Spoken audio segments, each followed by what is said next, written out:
45-year-old Michael Dunn, you're going to see him in a minute, he's facing a murder charge after he shot into a car full of teenagers. He killed 17-year-old Jordan Davis in the process. The shooting reportedly sparked over a fight about loud music. It's reminding some of the Trayvon Martin case, but Dunn's attorney says that's not so. Kill that mother dead, you dead. And he sees that much of a shotgun coming up over the rim of the SUV, which is up higher than his Jetta. And it's all he sees are heavily tinted front windows that are up and the back windows that are down, and the car has at least 4 black men in it. And he doesn't know how old anybody is, he doesn't know anything, but he knows a shotgun when he sees one. Martin Savage joins me now. So Dunn's attorney says he shot out of self-defense. Tell us more. You know, this is a story that began on Black Friday, 7:40 p.m. Not that late at night. 4 black youths are in an SUV and they're listening to music, and it is very loud. They admit that. They're in a gas station in a parking lot, and Michael Dunn, who's white, pulls up next to them and apparently lodges a complaint, says something, and it escalates from there. You heard the attorney claim that these young men answered back with foul language and made threats, and then apparently somebody produces a gun.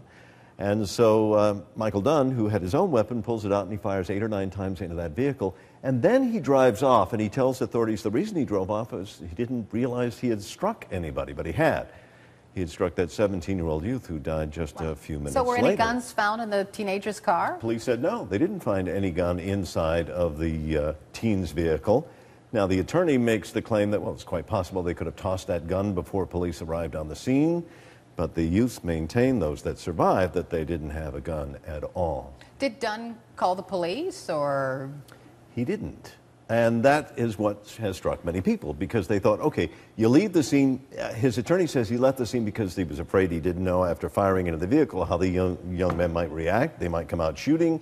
If they were gang members, there might have been other gang members nearby that would retaliate, so he leaves. Well, after you left, why not, when you got someplace you thought was safe, notify authorities? He didn't. Instead, he finds out that the young man died by watching the news the next morning. And instead of turning himself in then, he drives back home into Brevard County, Florida, and eventually gets arrested. And is he what's he charged with? He's charged with murder, and he's also charged with attempted murder. He's already had his first appearance, and he has pled not guilty to that. He's currently being held without bond. So, you know, when people start talking about the Trayvon Martin case, it's possible stand your ground could be used. We'll have to see. The attorney says they haven't made up their mind on that matter. Angela Curry, who is the same prosecutor, is going to be in the Trayvon Martin case. George Zimmerman is going to be the same prosecutor in this particular case. But you didn't have the long drawn out, was the person, the shooter, getting arrested. That has happened. It happened quickly. There's no question about how law enforcement acted. It's how he acted that right now is the focus.